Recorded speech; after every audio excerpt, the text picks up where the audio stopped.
Morning, Amanda. Good morning, Simon. How are you? Very well. How are you? How was your Christmas period? Yeah, it was lovely actually. It's I'd like a bit of snow. They've had more snow up north, so I'm quite a snow person, so I'd like some of that. But apart from that, all good. Goody. Ready for the new year. Excellent. Busy. So who are our guests of this week? So this week we've got Ian Burton joining us, who is a colleague of mine from many years ago. He's a corporate lawyer, and he is fantastic in the commercial field, I would say. Would you agree, Ian? Well, what can I say? What can I say, Amanda? Thank you so much, and a very happy new year to you too. And to you. So Ian's going to chat to us about his business practices, the sorts of work he can offer to clients.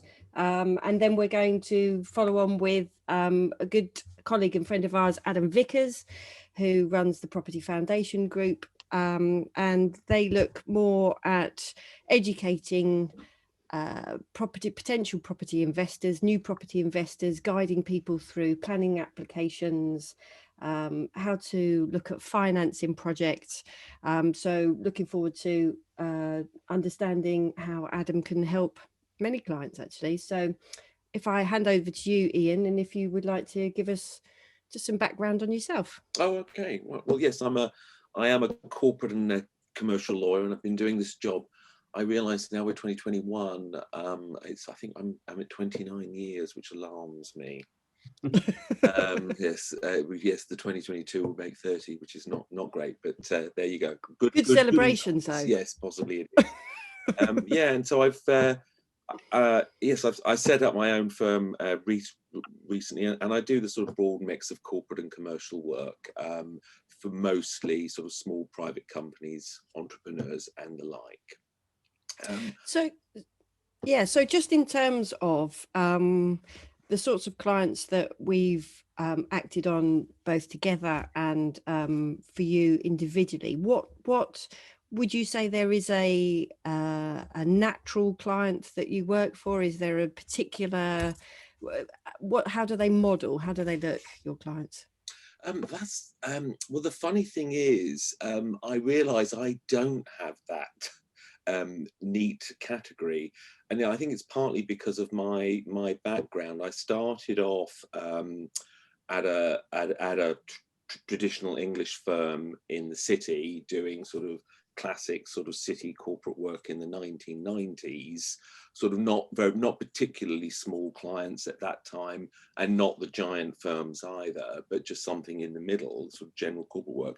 And then in 97, I moved to an American law firm, but that was a small London office of a very large American law firm. And that changed everything, because it was this weird mix of working for very large clients, but in a very small office environment where you had to do all sorts of things. We didn't have a department where, we didn't have an office where you had a series of departments where the property person does this and the employment person does that and the corporate person does the other and the employment. Within reason, we all had to do everything. And the 6 years that I spent there, was just completely different. There were clients from all over the world, including the UK.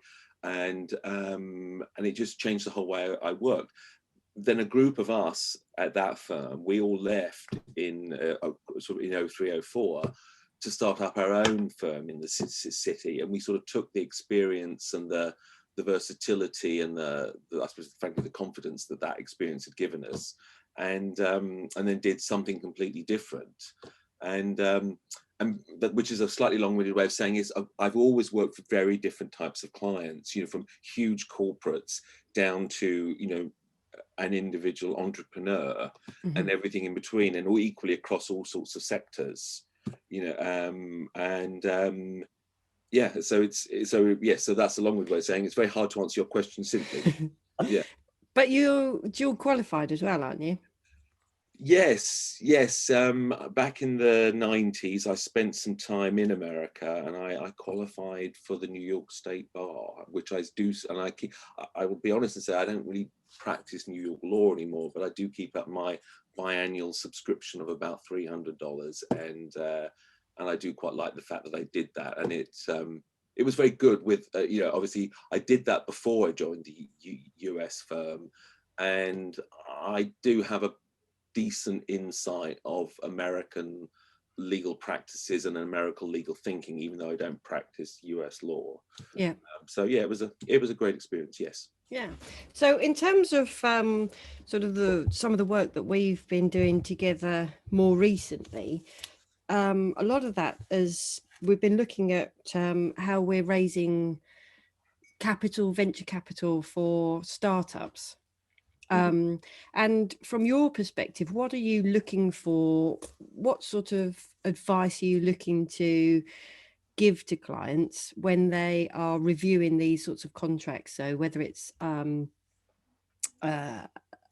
investor agreement, something of that nature. Why are you what are you looking for? What are the initial things that the client should be thinking about when they're putting together their package to start something up to look at external funding?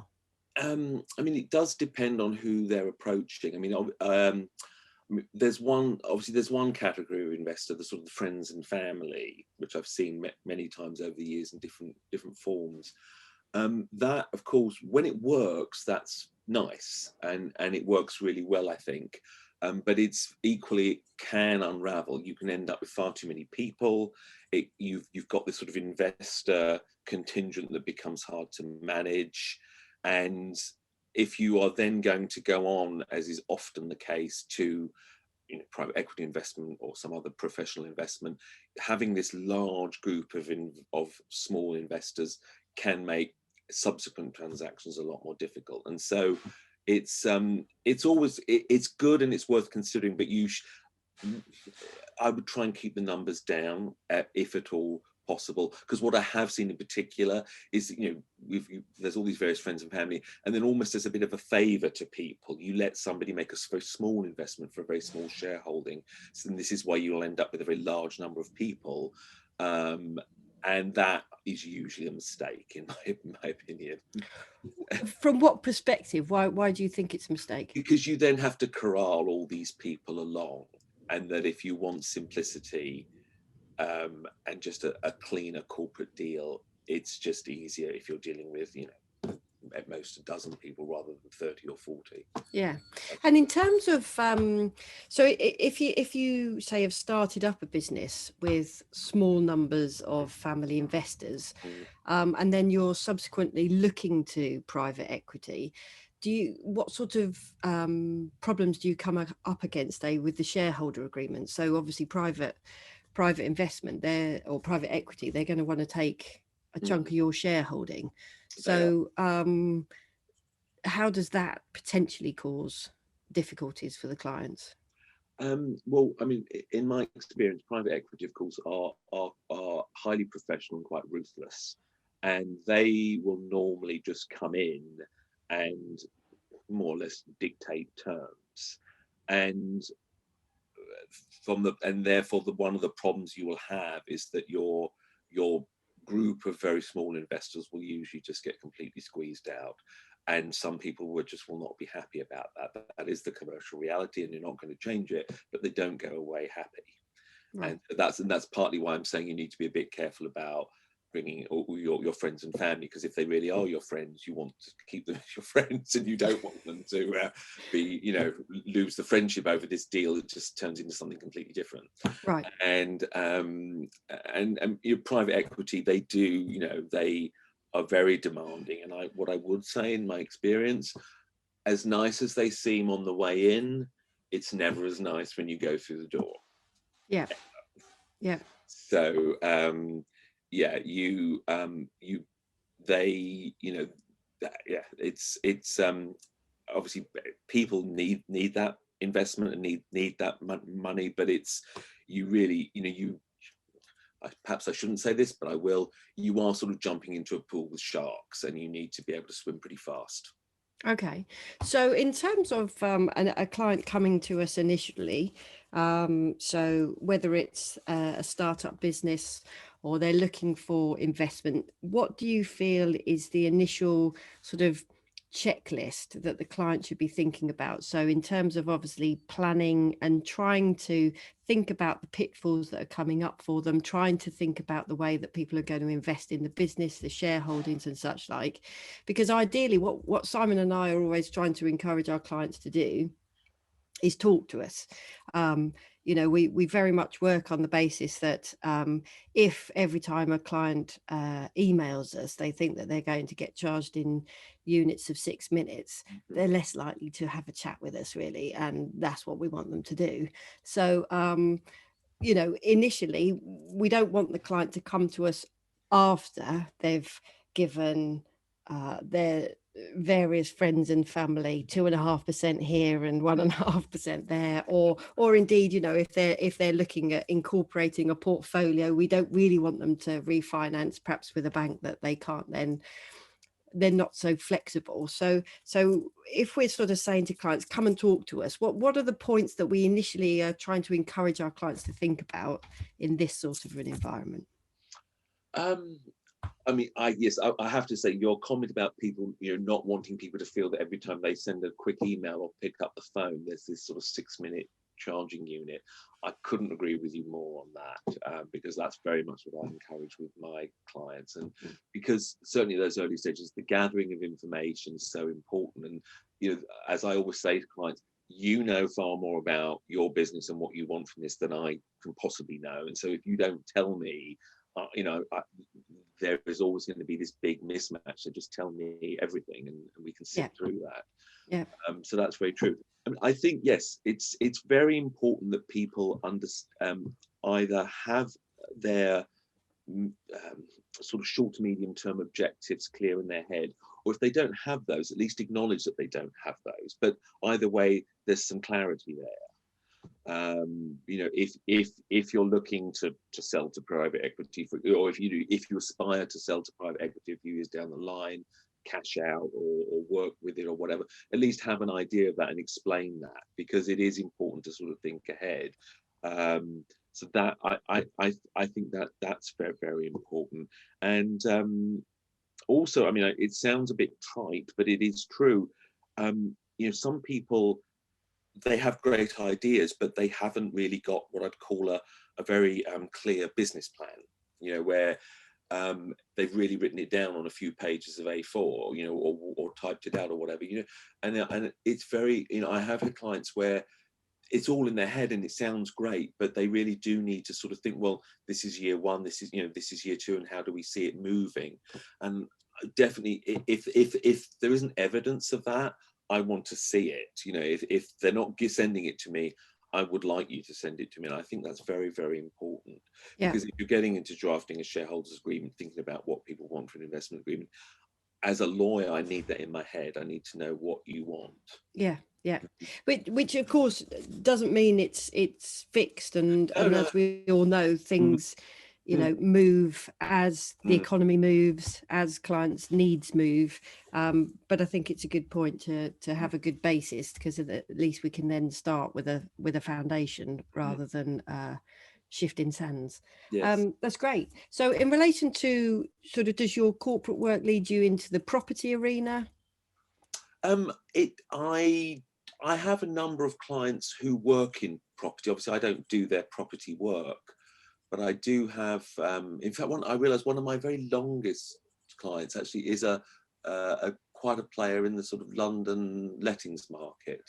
And so I hear about the London property market all the time from them, although obviously I'm only doing their corporate work for their company.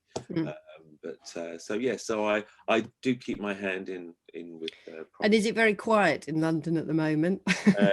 Yes, it is. Well, they do some commercial real estate, but they also have quite a bit of exposure to the residential side, which is a bit better.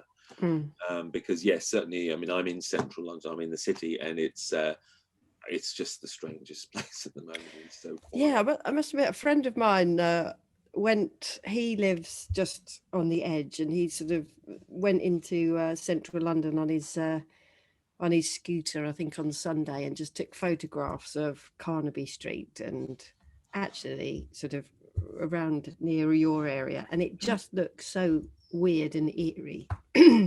Yeah, it is. I mean,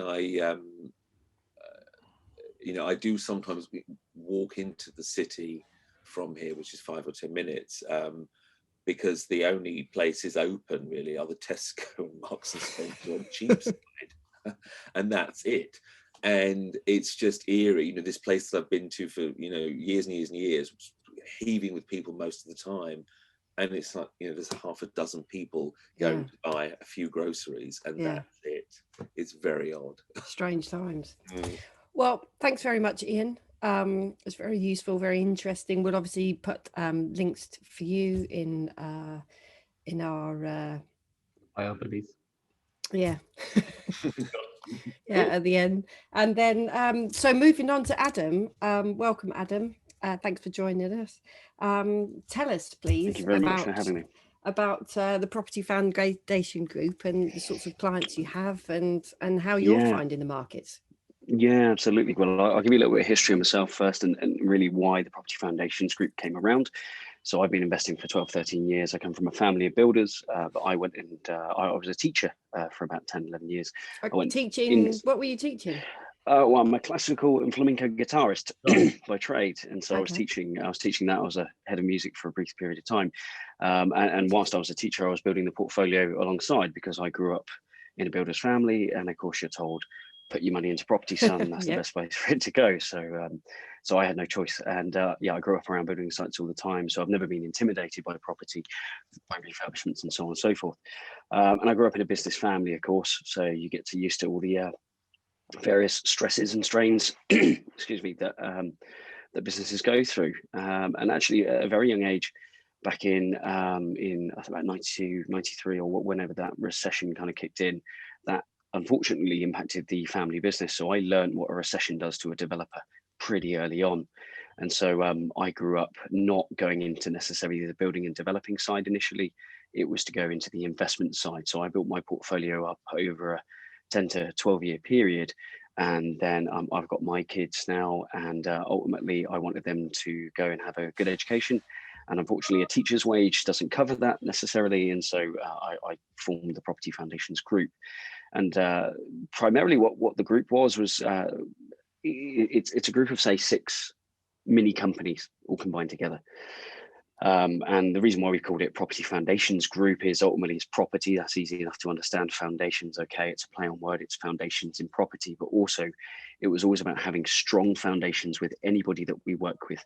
So whether we educate people, JV partners, projects that we do, investments that we do, they all have to have really strong foundations, and we like to be extremely patient, do a lot of due diligence, and make sure that we're really strong from the get-go. And ultimately it was a group, because I didn't necessarily want my face all over it. I want it to be a group of small companies that other people can run and grow, and we grow as a group in general. And really what I found throughout the process of working with numerous people was that you'd get investors and they want a letting agent. Another investor might want to be educated. Another one might want to come to a networking event. Another one wants to do a JV, developments, and so on and so forth. And so really we have all of those kind of under one roof now. And we run our own networking event in Reading called the Reading Property Meet. We have investors come along to that. And then really the group as a whole, its entire aim is to be an approachable, creative, friendly property investment group where we can help people, and they can kind of dip in and out. So if somebody wants to get educated by us, they can do. If they want lettings from us, they can do. But if they want both, they can do. And ultimately, if you look at our logo, you'll see it's a series of colourful squares. And we say to all our clients, you can pick 1 or 2 squares, or we can have all the squares together, and they make a house. So that's I really guess like Ian, it's you haven't got a specific profile of person that comes to you. No, we have a really wide group of people that come to us, but I think I suppose me being a teacher, I like to get things down to the most simplistic form, and I think it comes down to why do people invest in property anyway, and the vast majority of the time it's security for them, and it's trying to save time. And that's typically the two factors, and how people view that within the property scape is different. So some people will say, right, I'm going to do a development project. I'll do 1 a year. I make X amount of money. And that's my version of security and saving headspace. Likewise, somebody else might say, I want to buy a ton of 1-bed flats and I just need a letting agent that's going to look after them. And also from an investment perspective, because of course we're investors ourselves, we have our own portfolio and our team are familiar with that.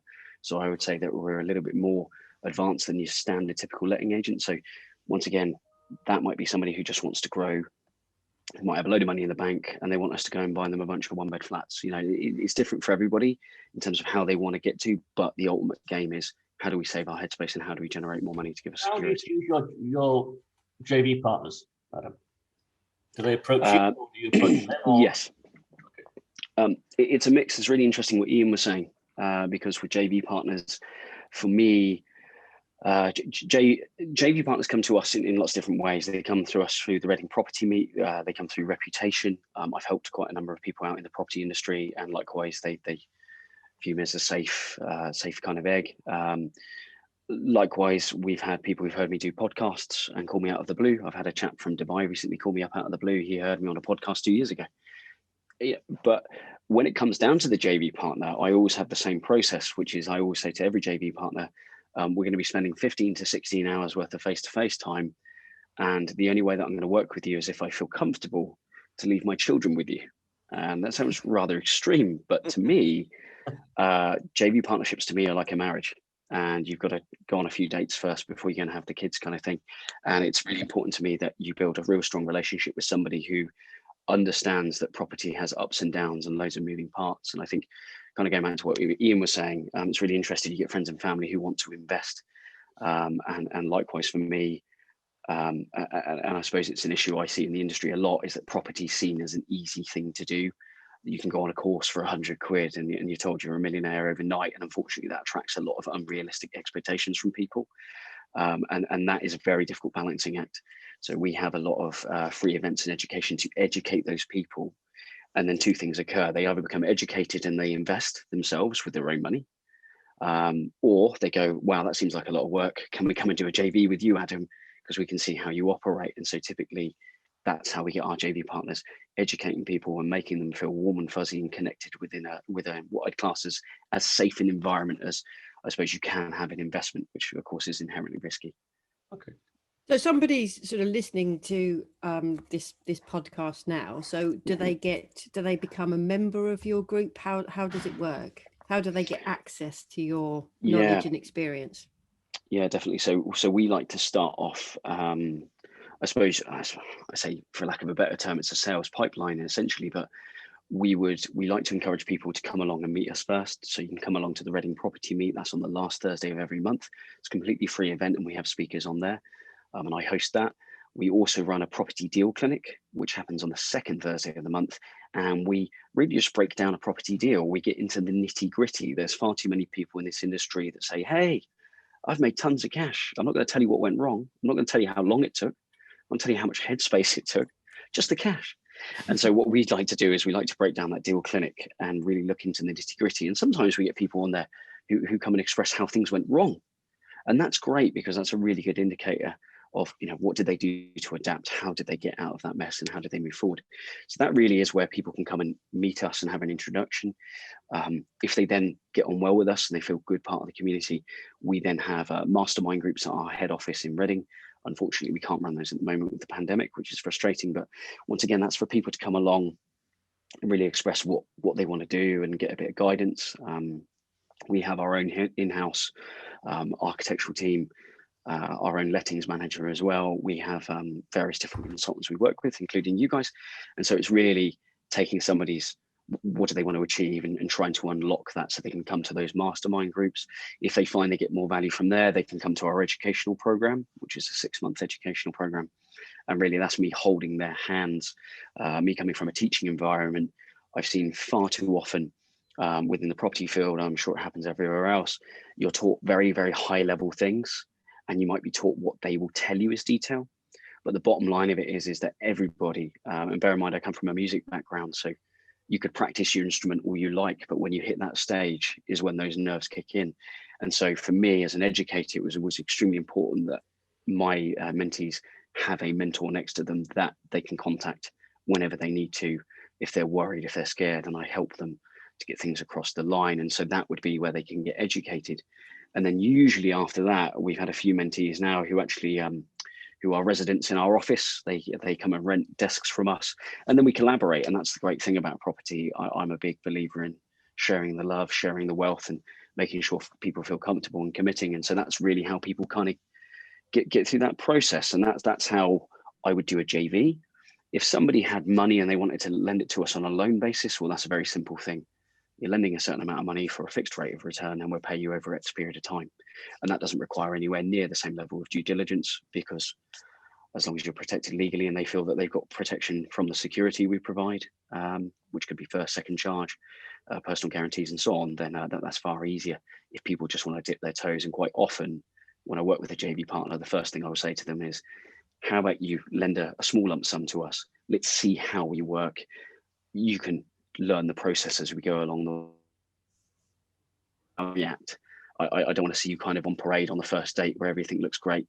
I want to see it when it's you're in your pajamas, not at your best, because that's really where it matters. And so that's really how we work with JV partners and loan investors. So when you're talking about, sorry, a small amount, what's a small amount that people are invested in? Yeah, we typically a small amount for us would be £10,000. So when we go and purchase, say, 1-bedroom flats, we go and do refurbishments. It's bread and butter for us, and very easy to do, and very simple. And also it allows us, when they lend us the 10,000, of course, they can come and view the project, come and get a feel for it, and so on and so forth. And actually, we can show them the systems that we put in place. We're very meticulous in terms of our systemization and detail and processes. So people normally like seeing that as well. So it's kind of like I don't want to say earn and learn. You've got to be very careful, especially with the FCA rules and regs. But ultimately, people will lend money. They want to know where you're putting it. And we like to get them kind of in that touchy-feely zone so they can see it's actually going into projects that they can get familiar with. Clientele or network Reading based, or would you work with somebody from Edinburgh if they give you a call? Yeah, anywhere and everywhere. I mean, we've got we got investors all over the place, really. And like I say, we've had a call from a gentleman in Dubai recently. I've got international investors I work with as well. Just depends where they're coming from, of course, internationally, because trying to get funds into the UK depends. Of course, we won't accept some places because AML procedures and so on. It's just too much of a headache. There's just no point. But the vast majority of our investors, I suppose I would say, are in the southeast, typically because in that property investment divide, and I am being massively general here, but the north is where you're going to get your yield, and your south is where you're going to make your strong capital profit. And we much prefer, as an agency, we're far more interested in strong capital profits rather than yield and cash flow that you can get far easier up north. Okay. That's interesting, because I think a client we spoke to, a potential client we spoke to this week, has specifically gone to gone into Scotland, because they consider the yields there will be much better. So I guess it's horses for courses, isn't it? Yeah, and the client I spoke to this morning as well, because they're new to the journey of property, and they're really a bit lost at sea. Yeah, they've only got two buy-to-lets at the moment, so they can't incorporate because it's not a business; it's just purely investment activity at the moment. But they'd be ideal for you, because obviously you could then hold their hand, attend a network meeting, educate them, and therefore there will be not. Well, like another client took on the start of the year, he paid £30,000 for a course. Yeah. And I mean, to put it in perspective, we run ours in a group of 6. I don't take on any more than 6 because I can't dedicate the time. And as we're speaking now on this podcast, it's £5,000. There's not a lot of money at all. And people say to me, well, why do you do it? Well, I came from a teaching profession. Genuinely, for me, it's like currency for the soul. I really love seeing people get empowered and growing. And if you help people out, it always comes back tenfold. That's happened to me throughout my entire life. So for me, a big frustration was exactly that. You get people who come to me who've spent £20,000-30,000 on a course. There's 20-30 people in a room. You're not getting the mentorship support you require. You might get a phone call once a month at a time that's dictated by the mentor, which once again is ridiculous, because if you're buying a property and you can't line it up, all the problems to occur for that 1 hour phone call whenever it occurs. So for me, I always said I'd run a very small group of 6, £5,000 each. And I'm bold enough that if people don't make the money back, they can have a return of all their money back. It's not about that for me. It's about ensuring that we're kind of improving the standard of education as a whole, and that's from my educational background. But like you say, I think a lot of people think that property is a very quick rinse and repeat thing. I'm going to put all my money in, I'm going to find something 50% below market value. The surveyor's going to come out and be really friendly and overvalue it. And I'm going to get all my money back out and crack on again, which anybody who's been in the game any length of time knows that's completely ridiculous. Doesn't happen. You can get it done if you go and, of course, you go and take HMOs up north and you can get a commercial valuation on them. But, you've got the bricks and mortar valuation versus a commercial valuation. You haven't pulled your money back out. You've taken off essentially what I'd class as a huge overdraft on top. Okay, there's different techniques. But for me, generally speaking, I suppose I did it in reverse order. I built my portfolio up gradually over time. The market helped me out as well. I was also good with getting below market value and adding value. And then subsequently, I've now gone into let's try and get more cash flow. Whereas I think a lot of people try to get the cash flow, quit the day job too early. And once again, if you quit the day job too early, the lender's not going to lend to you. So you get your 2 buy-to-lets, you think, how do I rinse and repeat? I changed the carpets and put a lick of paint on the wall. And it's like, well, I'm sorry, the banks and the surveyors are not here to make sure that you're financially free. They're here to make sure that the liability to the bank is that they're protected. And so you need to be adding value and showing surveyors, how do you do that? And so that's what we do in the group by having an architectural side, is that we know how to find a site. We're doing that at the moment. In fact, we're working with you guys on it, where we can find a site with 4 or 5 units on it and double that to 10 units. It's very easy for a surveyor to go, I can see you've added value. And it's very easy for a lender to say, hey, we feel comfortable lending more money because we're adding that.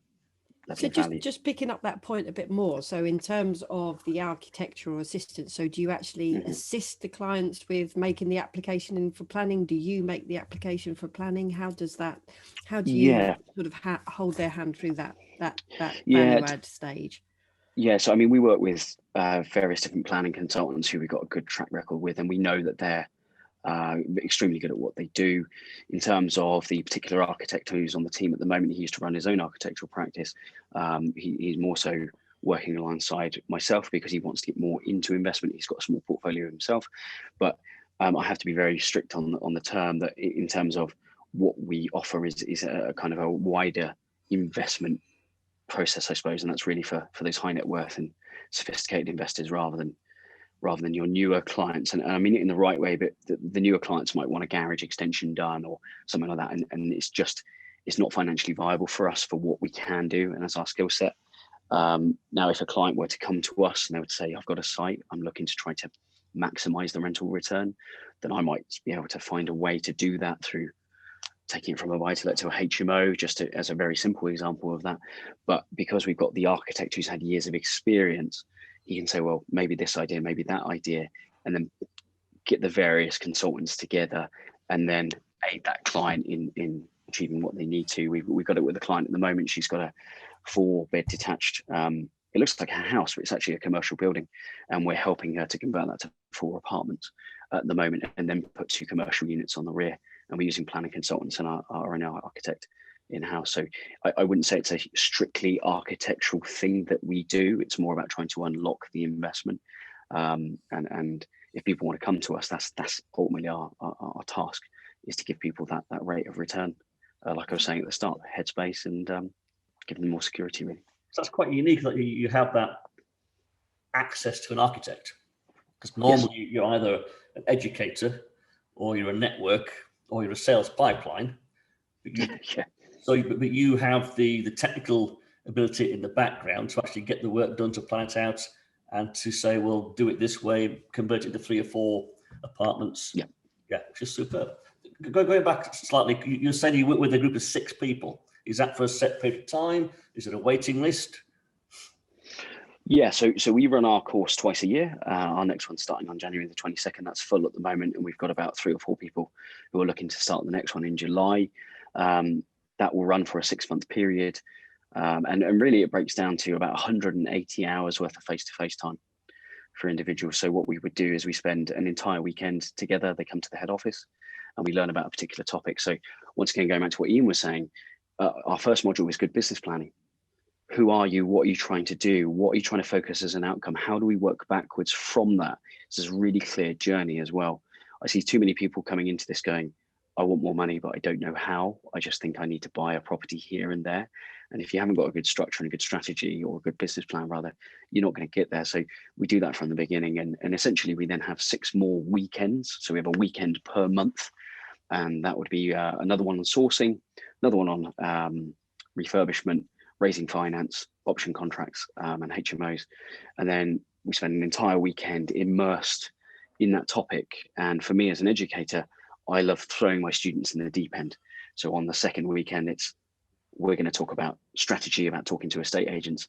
And then I get all the students to call the estate agents there and then on the table, because it's, for me as an educator, it's putting them always into that slightly scared zone, emotionally a little bit awkward, because the human mind remembers so much more when you're in that zone. So that, me as an educator, is just push people that way. So we do that on the weekends. So each month we have a weekend, then they have a one-on-one with me. That might be a one-on-one call. I might do a site visit with them. It's meant to last an hour. It normally lasts 2 or 3 hours. We go for lunch and all that kind of jazz. Week after that, we have a group phone call together. All 6 people get on the call. How are we getting on? You said you were going to do something at the start of the month. You haven't done it. Why is that? Are you being lazy? Have you got, which is very rare, a lot of the time people having an underlying anxiety they don't understand, and it's my task to unlock that and make them feel comfortable to move forward. And then finally at the end of the month, it's me giving them a kind of accountability report, almost like a Dragon Den style, but I'm not harsh. I'm just going, how do we make you move forward? But where's your tax and legal weekend? Sorry, say again. Where's your tax and legal weekend? Well, I've got you guys. Yeah. What are you trying to I send them to you guys. I think actually, obviously, aside from Simon's magnificent point about a tax and legal weekend, it's I think, you know, your point about people perceive that they're going to buy a property and then just make loads of cash, just you know, as a matter of course. And I think certainly from my perspective of spending a good part of my professional career acting for people buying and selling either residential or commercial properties, the level of understanding of how the processes actually work and the obligations that are placed upon you at various points, and the way that the financing sort of marries into the planning, which marries into the searches that you need to undertake, and the surveyor's comments. And I think it's I don't know, I guess I think I would sort of liken it to something like the X Factor, where somebody comes on and sings and thinks they're going to be a star. Yeah, very much so. It's really interesting you do that parallel as well, because I'm a classical guitarist. It took me years to perfect my skill, but of course if you turn around to somebody and say, oh, you play guitar, it's 4 chords around a campfire and everybody can do it. And so I had that in music all the time, and I used to remember when I used to perform really, really complex pieces, and then somebody would say to me, don't suppose you could play Oasis Wonderwall? And their jaw would drop. And I think, well, I spent months learning this classical flamenco piece, and actually it's a complete waste of time. But I think in general, when you look at that, what are people seeking? They're seeking the glory in the grand scheme of things. Same with X Factor. If they go on and they've been told by all their friends that they're great at singing, and then they go on and they're mortified, it's like, well, as are we probably listening to them. As we are, right? And I think all too often, I mean, I think all too often with that, that's a really important thing I find in business, is that you need to surround yourself with people who are not going to essentially blow smoke up your backside and say that you're doing well all the time. You need people who are going to push you in the right direction, and you need to have that mental fortitude to be able to deal with that. And so quite often I found that over the years, and probably similar to what Ian gets as well, and similar to what you guys get, is somebody rings you up and says, can I just have 5 minutes of your time? And I give them 5 minutes of my time. And usually 1 minute of that is, your 5-minute question is not a 5-minute answer. It's a 6-hour answer. So if you want to invest the money in yourself and come to me and get the actual answer, then you're going to have to pay. And it's the same thing. I don't like charging per minute, but I found so many people in the early stages would ask me for my time, I'd be on the phone for them for 2-3 hours a night. But and it's because they don't know, but yeah, there's nothing, you know, insincere about it. It's just the fact that that's where everything for the Property Foundations Group came from. Come to our networking events, come and get educated, come to our programs. And because, like you say, there's so many moving parts, it's very difficult to articulate how many moving parts there are in all of our respective fields. And they're so detailed and busy. And you really have to be a glutton for punishment in property, I think. There's so many moving parts, and one little thing falls out of bed and everything goes down the pan. It's a real headache, and it's about really trying to hedge each bet and each stage. And I think a lot of people get worn out very quickly. So I think, well, I think, doesn't Matthew Syed say that, isn't it 10,000 hours? So you need to put 10,000 hours into whatever it is you are doing in order to consider that you're reasonably competent at performing that skill or being a solicitor or precisely. And I think what I also see is I see a lot of legal contracts that are templates in the property industry. Like, oh, spend £100 and shiver at those. And I'm going to and do you really think the legal profession, where they've spent absolute years learning their craft, and by the time they've even come out of uni, or they've spent 6-7 years trying to learn it, and then you've got all the years of experience, do you really think £100 template is going to cut it? And the amount of times that I've seen people who said to me, oh, but I've got a contract, and you look at it and you already know it's the wrong type of contract. And likewise, they think also that by having a contract that nothing's going to go wrong. They think it's infallible as well. Because it's not.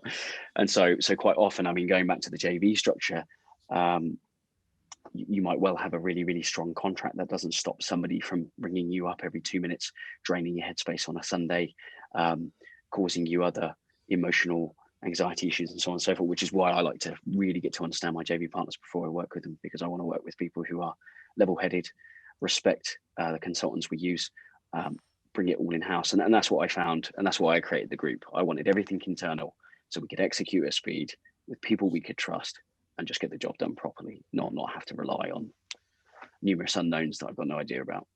Templates, yes.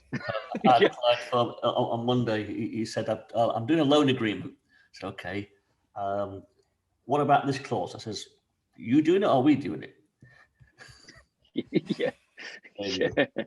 Or if they want a template that they can then scale across, so they want to pay you X for providing an agreement that they're going to then use on a number of future.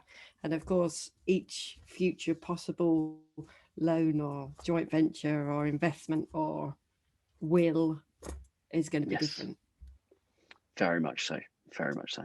So that's great. Yes. All good stuff. Well, that's really interesting. Thank you very much. Thank you, guys. Thank you very much, Ian. Thanks, Adam. Thank you. Thank you very much.